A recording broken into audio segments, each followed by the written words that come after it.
Good morning. This is Tetsu Young speaking. I am live.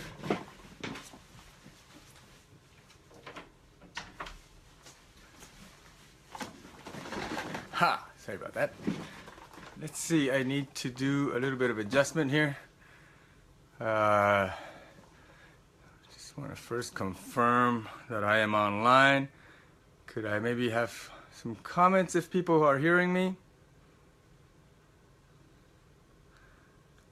Let me see here. Okay, I seem to be online. I see myself on another phone, which I will use to monitor comments.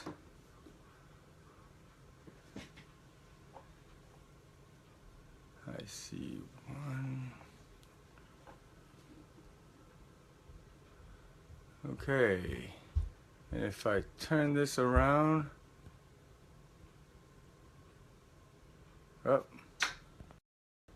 I should be able to get you guys to see the computer screen.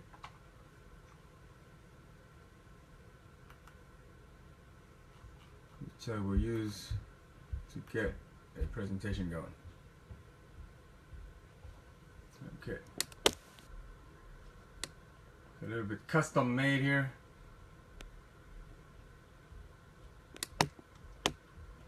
Okay.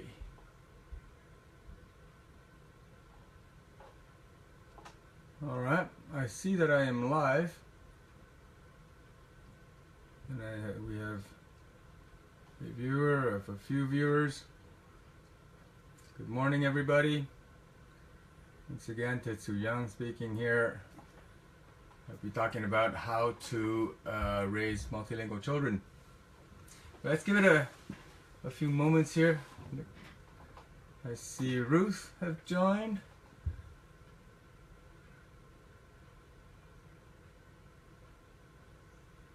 I'll give it a few minutes just to ensure we have enough viewers. Buenos días, good morning. Ohayou gozaimasu. I can show you a little bit of where I am working. Oh, I have my computer here, and if you, it's hard to see outside, but it's a winter day here in Canada, near Montreal.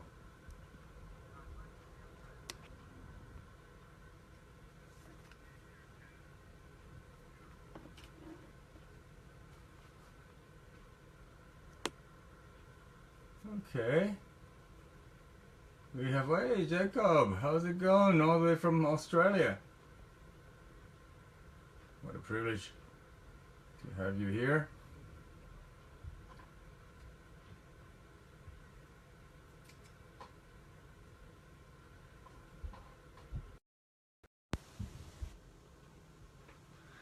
Good morning, folks. Good evening. Wow, it's like, is it like midnight or something, or 1 or 2 o'clock all the way out in Australia, isn't it?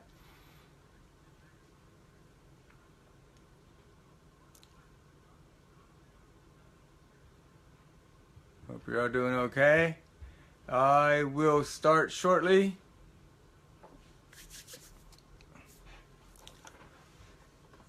A bit early here on a Monday morning. It is a working day in North America. I didn't really pick the right time. Even in Europe, I guess it's still Monday afternoon, so most folks have to work or watch this on their iPhone in secret. Guess in Asia Pac it's late at night, but let's see how this goes. I'm just gonna start. I see I have Ruth and Jacob online. Hopefully more people will join. If not, it'll be a private show. Well, I see another member join in. Good, the numbers are going up. So I will begin. It's no fun looking at me. Set my camera up so that we can see my computer screen. I don't know how to run this directly in Facebook Live, but I do have a little presentation that I've set up, and walk you guys through this and show you guys some videos of my children. So you all hear me all right? So my name is Tetsu once again. I live in the Montreal area. So this is just north of New York. And I will talk about how to raise multilingual children. So a little bit of the agenda of today. Just 4 big points about myself a little bit, about the importance of starting early for raising multilingual children. I will give you a little bit of background of some of the theories that we use. One is called OPAL, the other is called CLAP. And then I will delve into some examples of what we do at our home and about Ronnie. That's my son. He's 4 years old right now. So starting first with me. It's a little bit busy, but I hope you can see well. I have divided my life into 4 big phases. The first phase we call the Taiwan years. I guess that's where I really grew up. Second phase is called the Quebec years. So that's when I came to Quebec. And then I went all the way back to Asia again for my third phase, the Japan and Taiwan years again. And I come back. So first, throughout the Taiwan years. So first of all, my father is Taiwanese. My mother is Japanese. And I was born in neutral territory in Hong Kong. But the whole family really moved back to Taiwan very quickly before I was 1. In Taiwan, I was sent to an American school, and I had a Taiwanese nanny when I was not at school, and I spent weekends at my grandparents' place. That's my father's side. So these 3 little elements are there for a reason. So they have specific relevance to how I grew up. Elementary school in English. A nanny who spoke only Taiwanese to me. So, and grandparents, they speak a dialect called Hakka in Taiwan. So, by the age of 6, I was already exposed to 5 languages, namely Mandarin, which is the official language in Taiwan. Japanese, which is the language that my mother speaks, Taiwanese through the nanny, and this is the most important dialect in Taiwan, spoken by about 75% of the people. Hakka is also an important dialect, not quite as popular as Taiwanese, but in the central region of Taiwan, this is what we speak. And again, English through the elementary school. And then we go into the second phase of my life, where I moved to Quebec. So this is right after I graduated from my elementary school. So I came to a French-speaking high school in Quebec. And the reason is my father's little sister.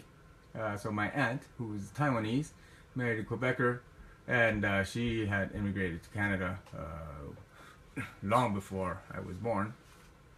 So this was a trigger for me to come here and study in Canada, in Quebec, and go to a French high school. Following that, I went to university and I took some language courses, namely German and Italian. And I've done some trips throughout South America and to Europe. So that completes another 5 languages to which I was exposed to. So by the age of 20, I was exposed to these 10 languages, so the other 5 being French, Spanish, German, Italian, and Portuguese. Okay, alright, so I'm getting comments to speak a little louder. Maybe I would get closer to the mic. I hope this is better. Now I am in my third phase of my life. After all my studies, I went to Japan. The idea was to start my career in Japan, going back to Asia where I could use my languages. I could continue to strengthen my Japanese and Mandarin also. So that's another 12 years. And then I came back to Quebec in 2015 with my wife and 2 children at the time. Now I have my third one that was born just 2 months ago. So with that, today I consider myself fluent in these 5 languages in this order. So English, French, Japanese, Mandarin, and Spanish. And I have had exposure and I speak to various degrees, Taiwanese, Hakka, and German, Italian, Portuguese. So German, Italian were the 2 that I've really studied at school, but I don't consider myself fluent. So, importance of starting early. Now we're going to get into some background of what I'm going to talk about before we really get into the details of how I do with my kids.